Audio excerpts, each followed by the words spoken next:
When you look at the national debt clock in Times Square, you aren't just looking at a big number. You are watching the terminal decline of an empire's currency. We have officially spun past $35 trillion and are accelerating toward $40 trillion at a rate of roughly $1 trillion every 100 days. To put this in perspective, if you stacked $1 bills on top of each other, the pile wouldn't just reach the moon, it would go far beyond it.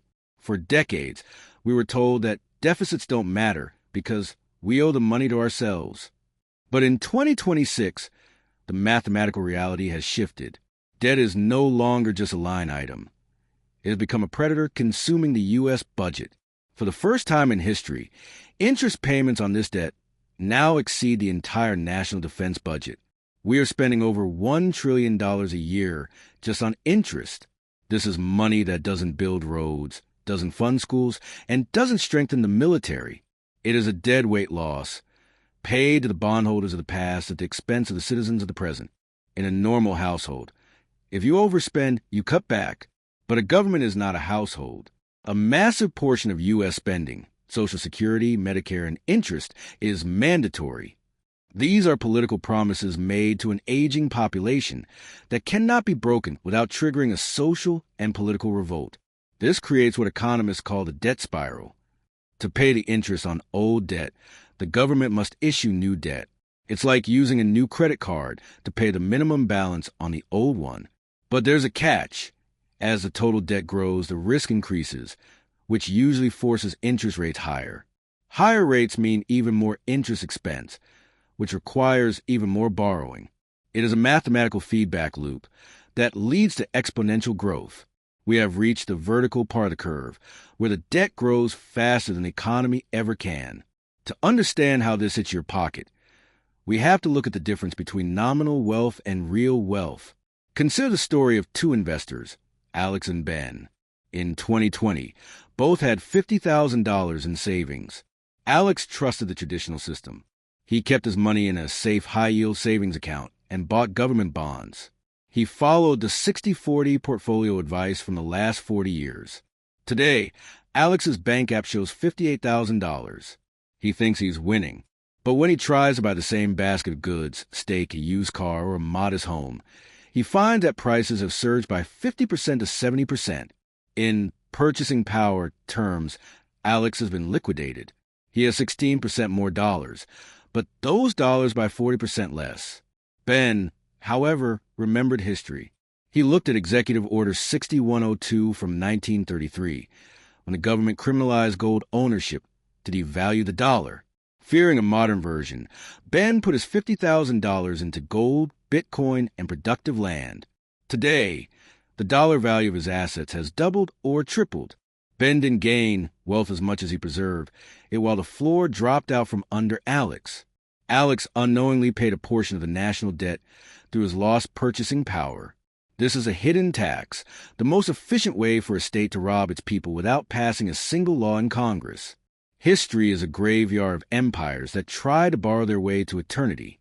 There are only three ways to resolve a debt load of this magnitude.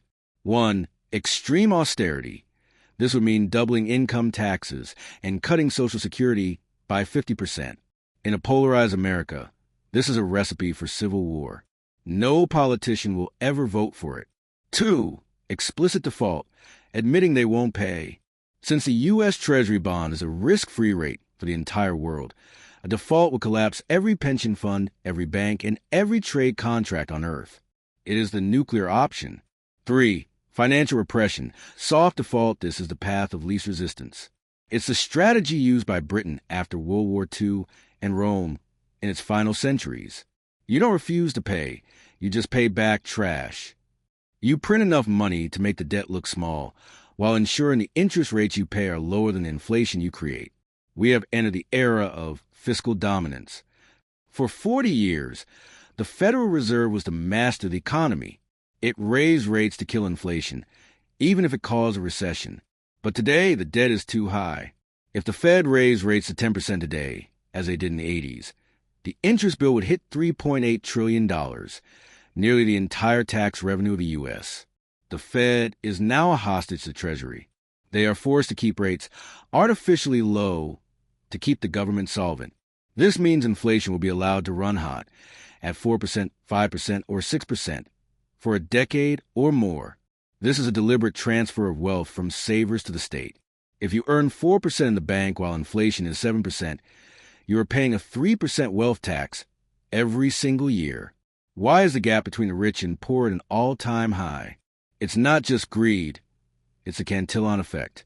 When the Fed prints $1 trillion, that money doesn't drop from the sky into your mailbox. It enters the system through the primary dealers, the massive banks like Goldman Sachs and JP Morgan. These institutions get the new money first, at the lowest interest rates. They use it to buy up assets like real estate, stocks, and tech companies. By the time that money circulates down to you in the form of wages, the price of a house has already doubled. The wealthy, who own assets, get richer because their assets are inflated by the new money. The working class, who rely on wages, get poorer because their income can never catch up with the cost of living.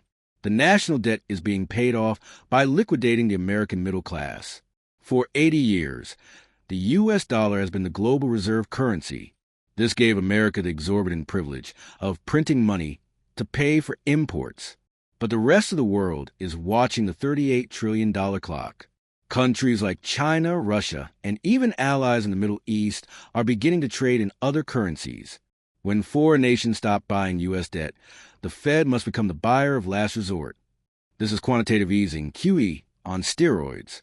It means the dollar you hold is no longer backed by the productivity of a superpower, but by the printing press of a desperate central bank. As the world moves away from the dollar, all those trillions held overseas will come flooding back home, driving domestic inflation even higher. The government knows the current system is reaching its limit. This is why they are rushing to develop central bank digital currencies, CBDCs. Unlike the digital numbers in your current bank app, a CBDC is direct programmable money. Physical cash is the ultimate exit from the system. If the government tries to implement negative interest rates to force you to spend, you can just withdraw your cash and hide it. A CBDC removes that exit. In a cashless society, the state can implement expiry dates, force you to spend your stimulus or paycheck within 30 days, or it vanishes. Social credit integration, block your ability to buy certain goods like fuel or meat if you exceed a carbon quota. Instant confiscation, deduct wealth taxes or fines directly from your wallet with a line of code. CBDCs are not about convenience. They're the ultimate solution to the debt crisis, a way to trap every citizen inside a digital enclosure where their wealth can be harvested to keep the state alive. History doesn't repeat, but it rhymes. In the 3rd century, Roman emperors reduced the silver content of the denarius to pay for their massive armies. By the time they were done, the silver coin was just copper with a thin wash. The people lost faith, trade stopped, and the empire fractured. In 1923 Weimar Germany, the government printed money to pay striking workers. Within months, a loaf of bread cost billions of marks. While the U.S. isn't there yet, the logic is the same. When a state cannot pay its bills through productivity, it turns to the printing press. Every time this happens, the result is the same: the destruction of the middle class and the rise of authoritarianism. The United States is in a state of slow-motion default. The $38 trillion will never be paid back in real terms. It will be inflated away, devalued away, and taxed away. The risk-free era of government bonds is over. We are now in an era of forced speculation. You can no longer just save and be okay. You are forced to play the game. To survive, you must own scarce assets, things the government cannot print more of. This means productive land. People will always need food and shelter, gold and silver, the 5,000-year-old insurance policy against failing currencies, Bitcoin, the first digitally native, decentralized scarcity, equity in great businesses, companies that have the pricing power to raise their prices as the dollar falls. The American dream of working hard and saving money is being replaced by a struggle for asset survival. The system is being reset. The only question is, will you be a victim of the great wealth transfer, or will you be prepared for the new reality? Smash that like button to keep this signal alive. The more people understand this math, the less power the erasers have over our future. Subscribe and I'll see you in the next deep dive, where we look at the secret history of the 1933 gold seizure and what it means for your Bitcoin today.